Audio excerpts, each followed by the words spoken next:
The notification popped up on my phone while I was reviewing quarterly reports in my downtown Portland office. As a commercial real estate broker, I was used to alerts about property listings and client meetings, but this one was different. It was from the classic auto registry, a service I'd completely forgotten existed. Before we jump back in, tell us where you're tuning in from, and if this story touches you, make sure you're subscribed, because tomorrow I've saved something extra special for you. Ownership transfer inquiry received for 1967 Shelby Cobra, registration car 4721VTG. Please verify authorization within 48 hours or contact our fraud prevention department. I stared at the screen, my coffee growing cold in my hand. A 1967 Shelby Cobra. That was Dad's prized possession, the crown jewel of his vintage car collection that he'd spent 30 years building. The car he'd promised would be mine someday, along with the rest of his automotive treasures. The collection that sat in his climate-controlled garage in Salem untouched since his funeral 8 months ago. The car that should still be sitting there, waiting for probate to finalize. My hands trembling slightly, I called the Classic Auto Registry's fraud prevention line. The representative, Jennifer Walsh, had a no-nonsense tone that immediately put me on edge. Ms. Thompson, we received a transfer request for several vehicles registered under your father's name. The paperwork shows you as the new owner, but something seemed off about the documentation. That's why we sent the verification notice. Several vehicles? My voice came out higher than intended. How many are we talking about? Papers rustled on her end. 12 vehicles total. All high-value classics. The transfer paperwork was submitted by a Marcus Thompson, claiming to be the executor of the estate. Is that accurate? Marcus, my nephew. Dad's grandson from my brother's side, the golden boy who could do no wrong in everyone's eyes. The same Marcus who'd been conspicuously absent from Dad's funeral, claiming he was too devastated to attend. No, that's not accurate at all, I managed. I'm the executor. Marcus has no legal authority over my father's estate. I see. That's why we flagged it. The signatures looked legitimate, but the contact information provided doesn't match our original records for your father. We have strict protocols for vintage vehicle transfers, especially for collections of this value. The total estimated value hit me like a physical blow. Dad's collection wasn't just cars, it was his legacy. A 1969 Dodge Charger RT that he'd restored from a rusted shell he found in a barn in eastern Oregon, the 1970 Plymouth Cuda that had been his daily driver when he met my mother, a pristine 1965 Mustang Fastback that he'd bought for my 16th birthday, teaching me to drive manual transmission in empty parking lots on summer evenings. But the Shelby Cobra was special. It was the car he'd dreamed about owning since he was a teenager working at his uncle's garage. He'd saved for 15 years to buy it, and when he finally found one in decent condition, he'd spent another 5 years meticulously restoring it to showroom perfection. The deep blue paint job was flawless, the white racing stripes looked like they'd been painted yesterday, and the engine purr could make grown men weep. Miss Thompson, are you still there? Jennifer's voice snapped me back to reality. Yes, I'm here. What exactly does the paperwork show? Transfer documents dated 3 weeks ago, signed by both you and Marcus Thompson. The signatures appear authentic, but the process was rushed. Usually, collectors take their time with these transfers, especially for emotional reasons after a death in the family. This felt more like a quick sale. A quick sale. My stomach dropped. Are the cars still registered as being at the original location? No, that's another red flag. The new address shows a storage facility in Vancouver, Washington. The vehicles were supposedly moved there 2 weeks ago. I hung up after promising to send Jennifer my actual contact information and proof of my executor status. With shaking fingers, I scrolled through my contacts until I found the number for Dad's neighbor, Mrs. Chen. She'd been keeping an eye on the property while I dealt with the complexities of settling his estate. Rebecca, dear, I was wondering when you'd call. I've been worried about those cars of your father's. What do you mean worried? Well, that moving truck that came by 3 weeks ago. Big thing. Took him the whole day to load everything up. I thought it was strange that you didn't mention you were moving the collection, but Marcus said you were having them transported to a secure facility for insurance purposes. The world felt like it was tilting. Marcus was there? Oh, yes, he supervised the whole thing. Had all the paperwork, keys to the garage, knew exactly which cars were which. He seemed very knowledgeable about the collection. I assumed you'd sent him to handle the logistics since you're so busy with your work. Mrs. Chin's voice grew uncertain. Rebecca, you did authorize this, didn't you? I couldn't speak for a moment. Marcus had orchestrated this perfectly. He'd waited until the initial grief had faded, but before probate was complete, he'd used the family connection to gain trust, forged my signature, and stolen 12 irreplaceable vintage automobiles worth more than most people's houses. No, Mrs. Chen, I didn't authorize anything. Those cars were stolen. The silence on her end stretched long enough that I wondered if the call had dropped. Finally, she whispered, "Oh, Rebecca, I'm so sorry. He seemed so legitimate, and he is family." After reassuring Mrs. Chen that she'd done nothing wrong, I sat in my office, staring at the city skyline, trying to process what had happened. Marcus had been Dad's favorite, the son of Dad's youngest child. My brother David had struggled with addiction for years before getting clean and starting a family late in life. Marcus was his redemption story, his proof that the family could overcome its demons. Dad had always praised Marcus's mechanical aptitude, his eye for classic car restoration, his appreciation for vintage automotive history. During family gatherings, they'd spend hours in the garage, Marcus asking eager questions while Dad shared decades of knowledge about engines, transmissions, and the stories behind each vehicle. I'd always felt slightly excluded from those moments. Dad loved me fiercely, but cars were his and Marcus's thing. I was the successful businesswoman, the one who had inherited Dad's pragmatic side and business sense. Marcus got the passion for vintage automotive history. But passion, apparently, had twisted into something darker. Entitlement. Greed. The assumption that he deserved the collection more than I did, regardless of Dad's will or the legal process. My phone buzzed with the text from my brother David. "Hey, Sis, heard Marcus is helping with Dad's cars. Good thinking having him handle the transport. Kid knows more about those vehicles than anyone." So the family narrative was already set. Preparing and narrating this story took us a lot of time, so if you are enjoying it, subscribe to our channel. It means a lot to us. Now back to the story. Marcus wasn't stealing, he was helping. He was the responsible grandson taking care of his grandfather's beloved collection. I was the busy executor who couldn't be bothered with the details. I called David immediately. When he answered, I could hear the defensiveness in his voice before I'd even explained the situation. "Rebecca, what's this about? Marcus said you were being funny about the cars."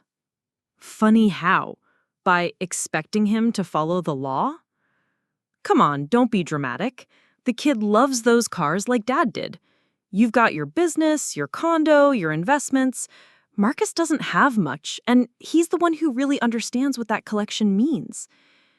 The casual dismissal of legal ownership, the assumption that my success somehow disqualified me from inheriting what Dad had specifically left to me, the complete absence of concern about the actual theft, it all felt sickeningly familiar.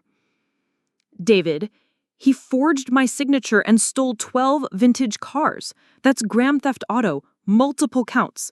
This isn't about who loves cars more. Forged? Marcus wouldn't do that. He's got integrity.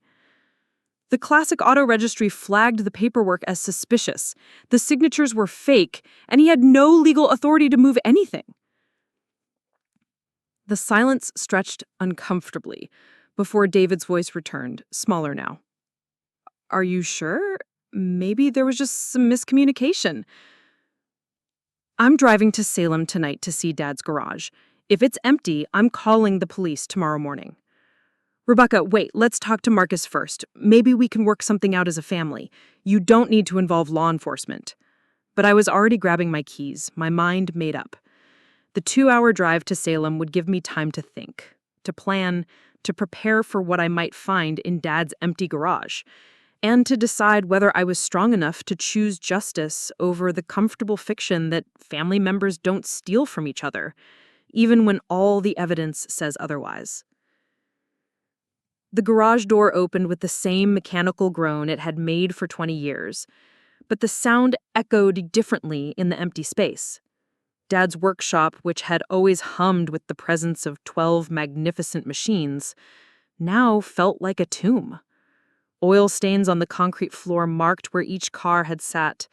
The Cobra's spot near the window still held the outline of its tires, and I could smell the lingering scent of leather and motor oil that had permeated this space for decades. Everything else was gone. The hydraulic lifts stood empty, the tool cabinets remained, but I noticed gaps where Dad's most specialized vintage car equipment used to be. Marcus had been thorough. He hadn't just stolen the vehicles, he'd taken the specialized tools and parts that went with them. I walked to Dad's workbench where he'd kept his restoration journals, detailed logs of every modification, repair, and improvement made to each vehicle. The leather-bound books were still there, but when I opened them, loose pages fluttered to the floor. Someone had torn out sections, probably the ones containing details that would help establish authentic ownership and provenance. My phone rang, startling me in the silence. It was Marcus. "Aunt Rebecca, I heard you were asking questions about the car collection." His voice carried a forced casualness that didn't mask the underlying tension. "I was hoping we could talk." "Where are my father's cars, Marcus?" "Look, I know this seems complicated, but I was protecting the collection. Those cars were sitting in an unsecured garage for months. Do you know what could have happened to them? Theft? Vandalism? Weather damage? I moved them somewhere safe while we figured out the estate stuff." The audacity was breathtaking. He was spinning Grand Theft Auto as a favor to me. "You forged my signature on legal documents. You had no authority to move anything." "I didn't forge anything. Dad always said the collection should go to someone who really understood cars. He spent hours teaching me about each one, showing me the restoration work, explaining their history. You never showed that kind of interest." Dad's will was very clear about his intentions. The cars were left to me, along with specific instructions for their care. Marcus's tone shifted, becoming more aggressive. "Instructions you've been ignoring for 8 months. When's the last time you even visited that garage? When's the last time you started those engines, checked the battery levels, rotated the tires? Those are living machines, and you were letting them die."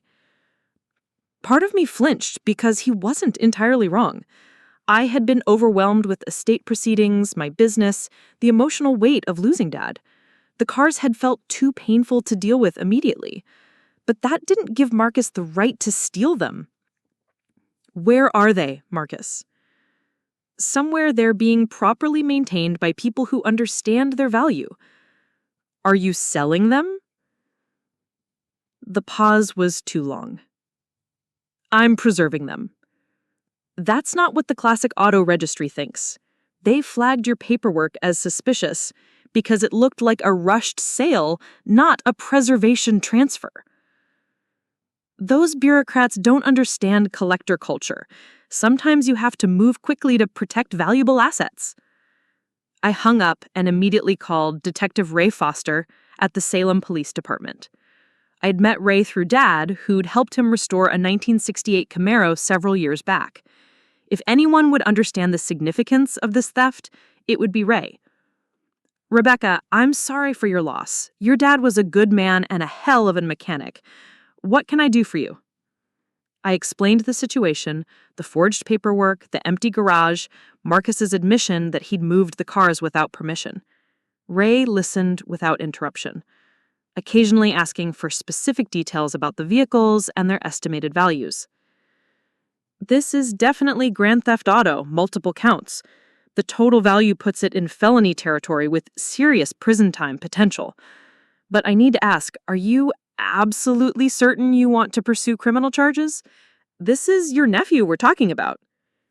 "He stole 12 vintage cars worth over $400,000. What would you do if someone stole your Camaro?" "I'd press charges, family or not.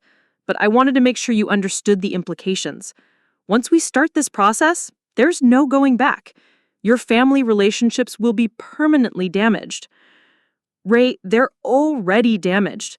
The question is whether I let a thief get away with it because we shared DNA.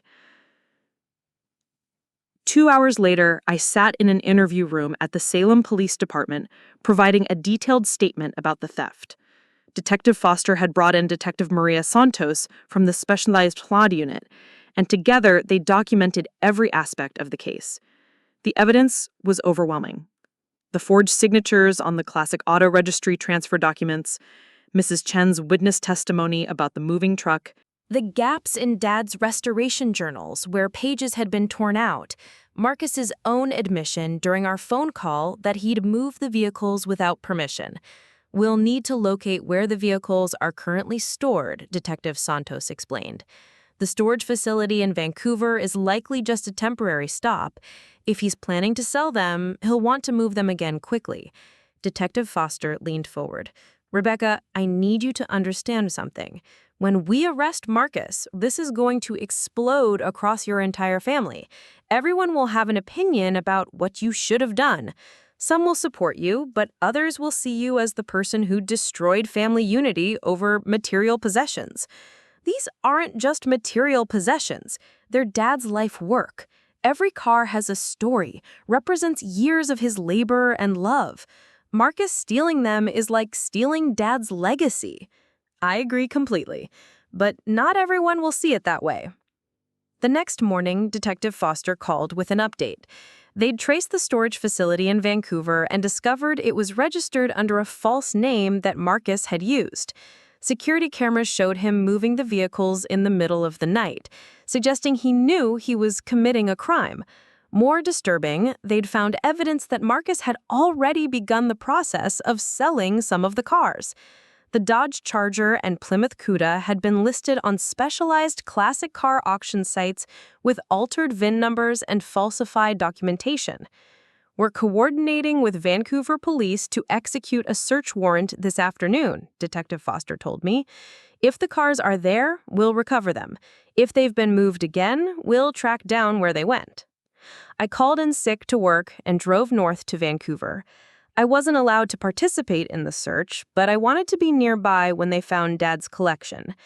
I sat in a coffee shop across from the storage facility, watching police cars and a forensic van arrive. My phone buzzed constantly with messages from family members. My brother David was frantic, begging me to drop the charges before Marcus was arrested. My sister-in-law Sarah sent a long text about how disappointed she was in my vindictive behavior. My cousin Jennifer, Marcus's sister, called me every name she could think of while accusing me of jealousy and spite. The only supportive message came from my Aunt Patricia, Dad's older sister, who lived in Arizona. Your father would be proud of you for protecting his legacy. Some family members steal, and some family members enable the theft. You chose differently. At 3 p.m, Detective Foster called.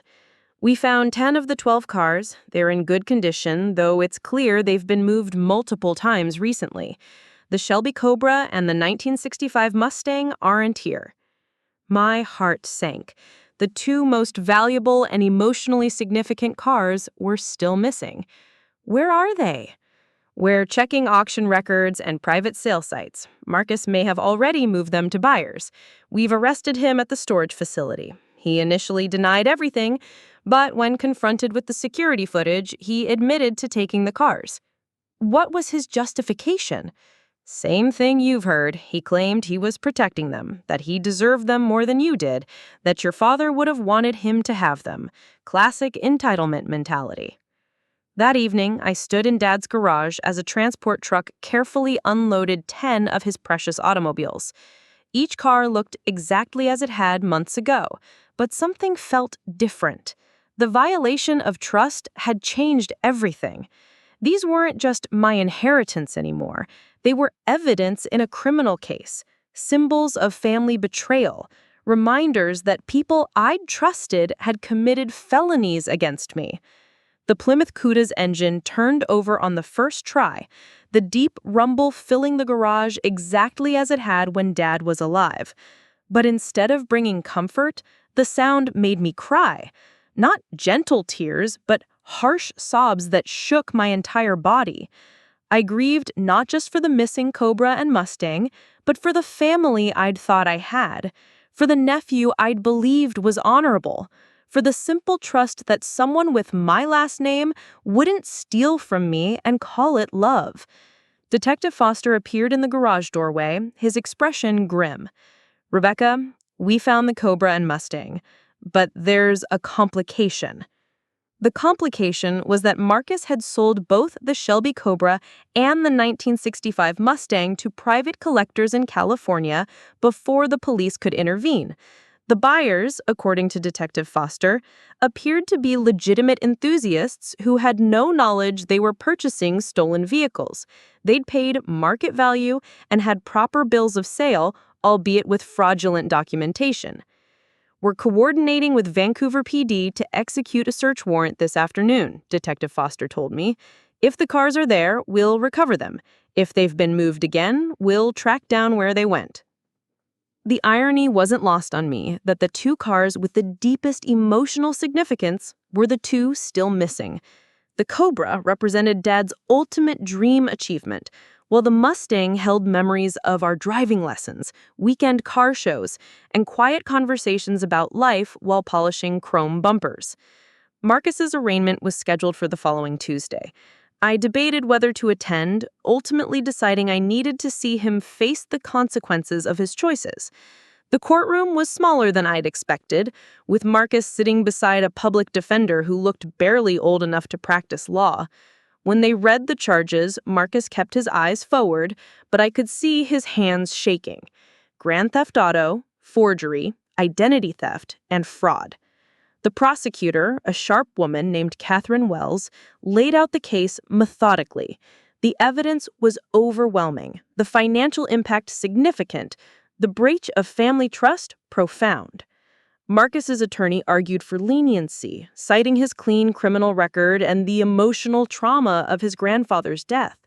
He painted a picture of a young man who'd made poor decisions while grieving, who'd convinced himself he was protecting valuable assets rather than stealing them. When the judge asked Marcus if he wanted to make a statement, he stood slowly and looked directly at me for the first time since entering the courtroom. "Your Honor, I want to say that I never intended to hurt anyone. My grandfather's car collection was everything to me growing up. He taught me about engines, about restoration, about the history behind each vehicle. When he died, I couldn't bear the thought of those cars sitting neglected in an unsecured garage. I moved them to protect them while the estate was being settled. I know the paperwork looked wrong, but I was trying to preserve something precious until we could figure out the proper legal transfer. I never meant for this to become a criminal matter." The audacity of his statement left me speechless. Even under oath, facing felony charges, Marcus was still spinning theft as preservation, still portraying himself as the collection's protector rather than its destroyer. The judge set bail at $50,000 and scheduled a preliminary hearing for 6 weeks later. As Marcus was led away, he mouthed something to me that looked like he was sorry, but his expression suggested he was sorry for getting caught, not sorry for stealing. Outside the courthouse, I encountered my brother David and his wife Sarah. David looked like he'd aged years in the past week, while Sarah's face held pure hostility. "Are you satisfied now?" Sarah snapped before David could speak. "You've destroyed that boy's future over some old cars." "I've held a thief accountable for stealing $400,000 worth of property." "Those cars meant more to Marcus than they ever meant to you. Dad always said Marcus had the passion for collecting. Maybe if you'd talked to us first, we could have worked something out." "Worked what out? Marcus forging my signature was criminal behavior. There's no family meeting that makes felony theft acceptable." Sarah stepped closer, her voice rising. "You have a successful business, a beautiful condo, investments, everything you could want. Marcus has nothing. Those cars could have given him a future, maybe helped him start his own restoration business." "With stolen property. You're talking about building a future on crime." We're talking about family helping family. Dad always took care of all of us. He would have wanted the collection to go to someone who'd appreciate it properly. The familiar refrain of family obligation, the suggestion that my success somehow disqualified me from my inheritance, the complete absence of moral clarity about theft versus gift. I realized this conversation would never reach resolution because we were operating from fundamentally different ethical frameworks. Dad's will was clear about his intentions, I said. If he'd wanted Marcus to inherit the collection, he would have specified that. He didn't. Wills are just legal documents, Sarah said dismissively. They don't capture the real relationships, the real understanding between people. I walked away without responding, understanding that continuing the conversation would only reinforce the chasm between us. Over the following weeks, the family division became complete and permanent. Marcus's sister Jennifer organized a campaign to pressure me into dropping the charges, enlisting cousins, aunts, uncles, and family friends to call and text me with pleas for mercy. The messages followed predictable patterns, appealing to family loyalty, suggesting I was overreacting, hinting that my pursuit of justice was actually vindictive revenge. Only Aunt Patricia remained supportive, calling me weekly to check on my emotional state and occasionally sharing stories about Dad's pride in both his par collection and my business success. Your father talked constantly about how proud he was that you'd built something substantial on your own, she told me during one of these calls. He knew you'd take care of his cars properly, even if you weren't planning to become a collector yourself. That's why he left them to you. The preliminary hearing revealed additional evidence that strengthened the prosecution's case. Police had discovered that Marcus had been planning the theft for months, researching classic car values, identifying potential buyers, and even creating fake documentation well before Dad's death. This wasn't a grief-stricken impulse decision, it was a calculated crime. Marcus's attorney tried to negotiate a plea bargain that would involve restitution and probation rather than prison time. Prosecutor Wells called to discuss the offer with me before responding. He's willing to plead guilty to theft and fraud charges in exchange for 18 months probation and full restitution for any financial losses you've incurred. No jail time, but he'd have a felony record. What about the missing cars in California? He'd be required to cooperate fully in recovering them, including testifying about the fraudulent sale if necessary. I thought about Dad, about the thousands of hours he'd invested in building his collection, about the stories behind each vehicle, about the trust Marcus had violated. What's your recommendation? Honestly, it's a reasonable offer. Guaranteed conviction, full cooperation in recovering your property, and he faces consequences for his actions. Taking this to trial is always a risk, even with strong evidence. If he violated probation, would he face jail time then? Absolutely. And given the severity of the original charges, any violation would likely result in significant prison time. I accepted the plea agreement, not out of mercy for Marcus, but because it guaranteed the return of Dad's cars and established legal consequences for the theft. Marcus pled guilty at a hearing I chose not to attend, formally admitting to crimes that destroyed any possibility of family reconciliation. The recovery of the Cobra and Mustang took 8 months and required extensive legal proceedings in California. When they were finally returned, I drove each one slowly around Dad's neighborhood, remembering weekend mornings when we'd cruise these same streets while he pointed out architectural details and shared stories about the area's history. But the joy I'd expected to feel was muted by everything that had happened. The cars were beautiful, mechanically sound, and properly maintained, but they carried the weight of family betrayal. Every time I started the Cobra's engine, I thought about Marcus's hands on the steering wheel, about his willingness to steal something precious and call it preservation. I found myself spending less time in Dad's garage, visiting the collection only when maintenance required it. The space felt haunted by broken trust rather than filled with cherished memories. 6 months after the plea agreement, I made a decision that surprised everyone, including myself. I contacted the Barrett-Jackson Auction Company about consigning the entire collection for their upcoming Scottsdale auction. Not because I needed the money, but because I wanted Dad's cars to belong to people who would love them without the baggage of family dysfunction. The auction catalog described each vehicle's provenance, restoration history, and significance. Bidders were serious collectors who understood automotive heritage and appreciated the meticulous care Dad had invested in each machine. The Shelby Cobra sold to a museum in Michigan that planned to display it as part of an exhibit on American muscle car culture. The Mustang went to a father in Texas who intended to restore it with his teenage daughter. I kept only one car, the 1970 Plymouth Cuda that had been Dad's daily driver when he met Mom. Not because of its monetary value, but because it held the happiest memories, the ones untainted by Marcus's crime. With the auction proceeds, I established the Robert Thompson Automotive Heritage Foundation, which provides scholarships for young people studying automotive restoration and classic car preservation. The foundation's mission statement includes a line about honoring legacy through legitimate means, a subtle reference to the theft that created its funding. Marcus completed his probation without violation, but we never spoke again. I heard through family channels that he'd moved to Arizona and found work at a general automotive repair shop. Whether he learned anything from the experience beyond not getting caught remained unclear. At family gatherings I no longer attended, the narrative apparently evolved to paint me as the person who chose money over family unity. According to Aunt Patricia, some relatives still insisted that Marcus had been trying to help, that I'd overreacted to a misunderstanding, that real family would have forgiven and moved forward. But I learned something important about the difference between forgiveness and enablement, between family loyalty and family crime. Forgiveness didn't require pretending theft was protection or accepting that shared DNA justified criminal behavior.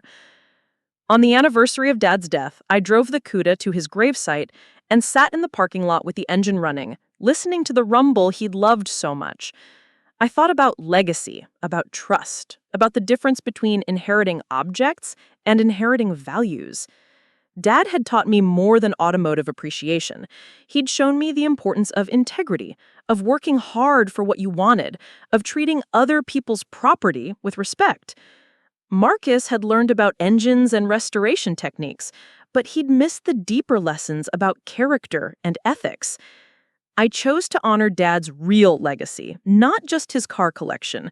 I chose accountability over family politics, justice over comfortable lies, and personal integrity over group harmony. And despite what my relatives believed, that choice didn't make me cold or vindictive.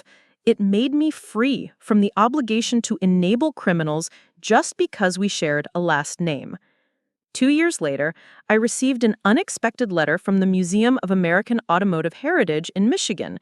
They wanted to invite me to the unveiling of their new exhibit featuring Dad's Shelby Cobra as the centerpiece. The display would honor his restoration work and tell the story of passionate collectors who preserved automotive history for future generations.